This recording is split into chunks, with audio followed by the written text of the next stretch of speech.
சிவகங்கையில் தேர்தல் பிரச்சாரத்தில் ஈடுபட்ட நாம் தமிழர் கட்சி தலைமை ஒருங்கிணைப்பாளர் சீமான் பாட்டு பாடி வாக்கு சேகரித்தார்.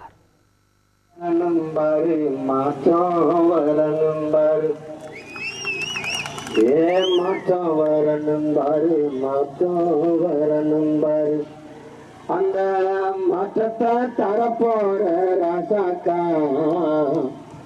அந்த மாற்றத்தை தரப்போற ராசாக்கா, அந்த கட்சி வாக்கு ஓட்டு போடணும் ஐயாக்கா.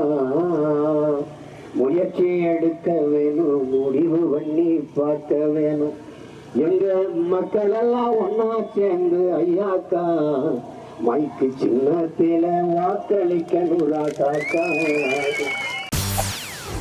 செய்திகளை உடனுக்குடன் தெரிந்து கொள்ள உடனே சப்ஸ்கிரைப் பண்ணுங்க.